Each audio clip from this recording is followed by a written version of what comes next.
Bonjour à tous et bienvenue pour cette nouvelle vidéo qui s'inscrit dans la continuité de notre série consacrée aux 10 clés pour la sécurité de l'information de Claude Pinet. Après avoir exploré la structure générale des normes ISO 27000, nous allons aujourd'hui aborder la clé numéro 4 qui explique en détail ce qui est attendu du SMSI.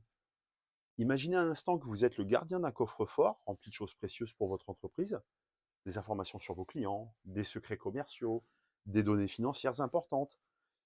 Pour vous assurer que ce trésor reste en sécurité, vous avez besoin de règles claires et de mécanismes bien huilés. Et c'est un peu l'idée derrière un système de management de la sécurité de l'information, le SMSI. Pour mettre en place un SMSI solide, il faut considérer 6 piliers essentiels. Le premier, c'est la planification stratégique. Avant toute chose, votre entreprise doit définir une direction claire pour la sécurité de ses informations. C'est comme établir une feuille de route.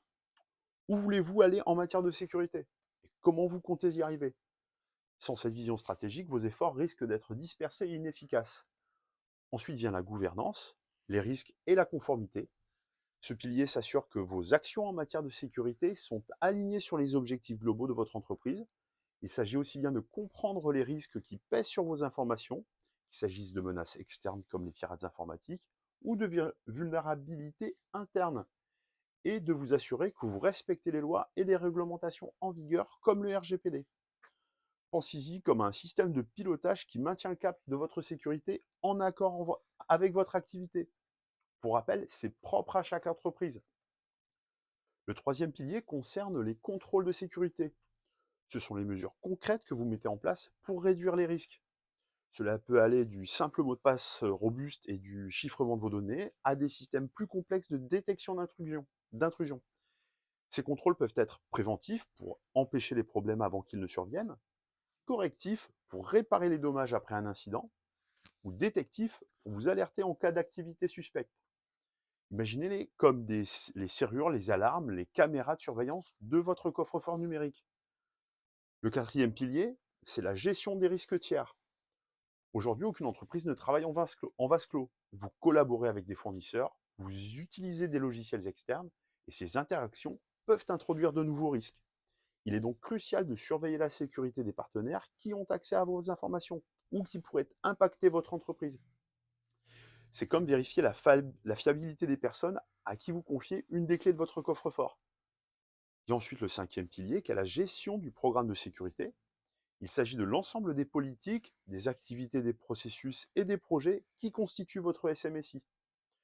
L'objectif est de s'assurer que les principes de confidentialité, où seules les personnes autorisées peuvent accéder à l'information, d'intégrité, où l'information n'est pas modifiée sans autorisation, et de disponibilité, où l'information est accessible quand elle est nécessaire, que ces trois parties du triangle CID soient respectées.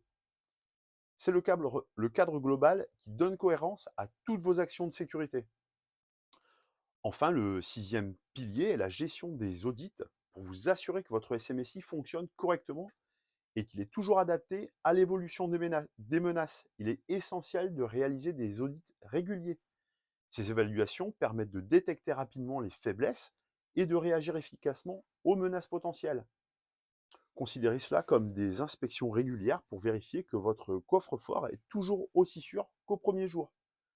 Il est fondamental de comprendre que le management de la sécurité de l'information n'est pas seulement l'affaire d'un seul service.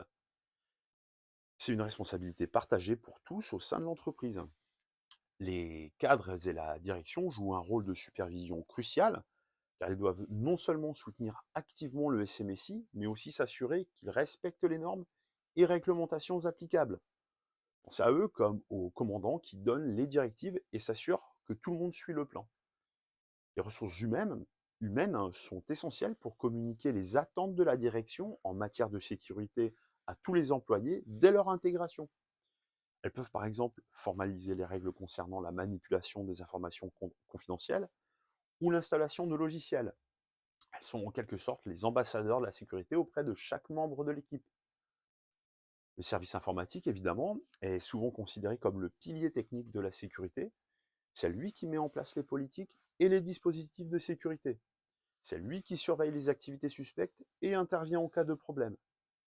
Ce sont un peu les architectes et les techniciens qui construisent et maintiennent les défenses de votre coffre-fort numérique.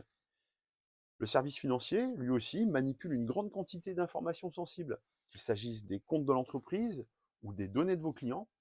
Il est donc impératif qu'ils comprennent et respectent les processus et les politiques de sécurité en place pour protéger ces informations cruciales. De minimiser les risques de fraude, ce sont les gardiens de la sécurité de votre trésorerie. Enfin, le service client, qui est en première ligne lorsqu'il s'agit de répondre aux préoccupations des clients, notamment en cas de violation de données, ce qui peut arriver. Une équipe du service client bien informée sur le SMSI peut rassurer les clients et protéger la réputation de l'entreprise. Ils sont la voie de la confiance et de la sécurité pour vos clients. En conclusion, un SMSI efficace repose sur six piliers fondamentaux qui nécessitent l'engagement de chaque département de votre organisation. En comprenant ces principes et en travaillant ensemble, vous pouvez bâtir un environnement numérique plus sûr et plus fiable pour votre entreprise et vos clients. Voilà, nous arrivons à la fin de cette vidéo sur les fondements essentiels d'un SMSI. J'espère que ces éclaircissements vous auront été utiles. Pour aller encore plus loin et approfondir votre compréhension du sujet, je vous invite à consulter l'article dédié sur le blog de Captain Solus. Si cette vidéo vous a plu, laissez un pouce en l'air, abonnez-vous pour ne pas manquer la prochaine clé qui sera consacrée à la déclaration d'applicabilité, un élément central dans la mise en place d'un SMSI. N'hésitez pas à partager vos réflexions et vos questions en commentaire. À très bientôt pour de nouvelles découvertes sur la sécurité de l'information avec Captain Solus.